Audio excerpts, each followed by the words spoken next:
I started in 2002. And actually the first gym I started with was Carlson Gracie gym run by a guy named Marcus Soros in Vancouver.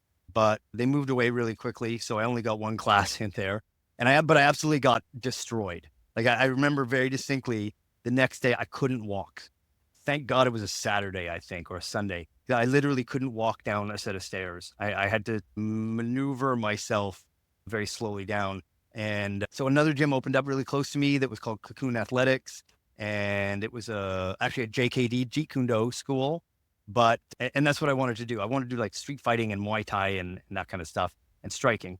But as part of my membership, there was also Jiu-Jitsu. So I just started doing that to squeeze as much out of my limited funds at the time as possible. So yeah, just started training Jiu-Jitsu then. Was not very good. Absolutely hated it. Sucked for a long time. And so yeah, if anything Jiu-Jitsu has taught me, it's just keep going. Right. If you keep going in any endeavor, whether it's a career-based endeavor or just investments or something you're doing in your life, most people, most of the time, will quit. If that's not, you're going to be the successful people at the end.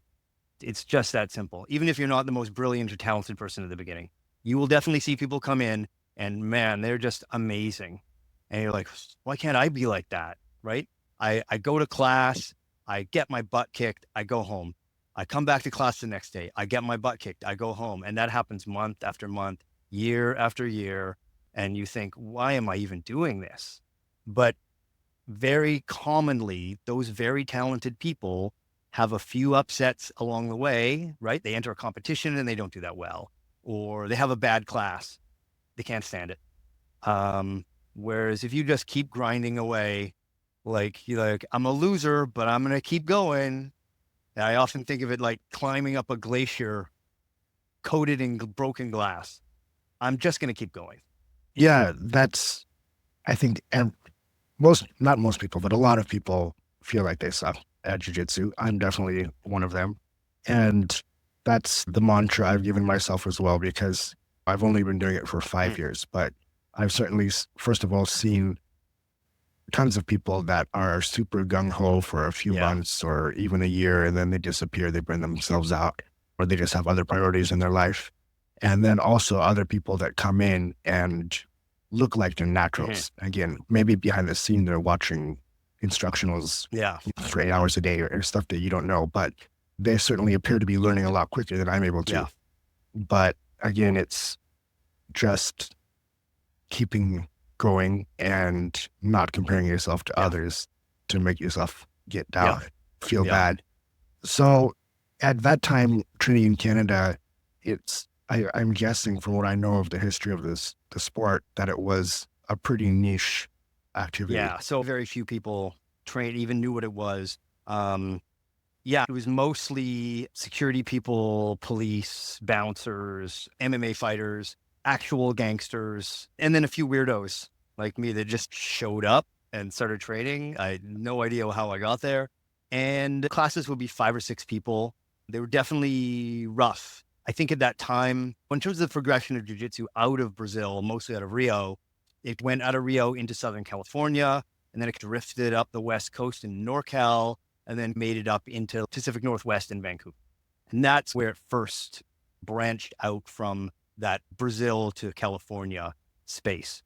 And so we were very much still connected to the idea that this is for MMA, this is for street fighting, and we just kicked the crap out of each other. There's no other way to say it. There was no sense of letting white belts work. Never heard of such a thing.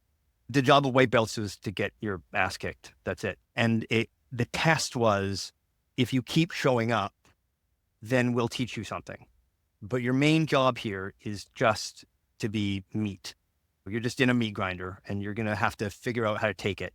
And we had bloody ears and bloody noses. And I remember my neck would just be covered, especially gi, right?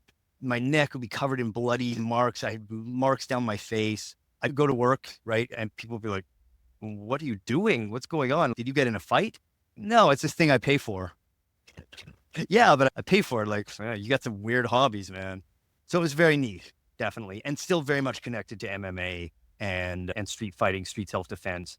So one of the things I've enjoyed most about jiu-jitsu is the community and the bond again that you have with people you train Yeah. with.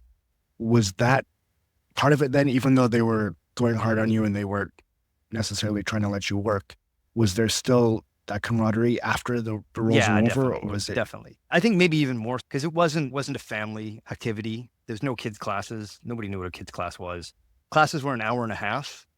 I remember the transition when all of a sudden classes started being an hour. I was like, what's going on here? Classes were an hour and a half and more, right? Because people would just stay and roll or train techniques, talk about what had happened. And so it was much looser in terms of the scheduling. And definitely there was, I would say, more of a bond because you felt like it's a little bit Fight Club-esque, but you felt like you were in a fight club because you had really like brawled. You'd just come and brawled with each other. And so you had this bond of we're the rare few crazy weirdos that are willing to put ourselves through this.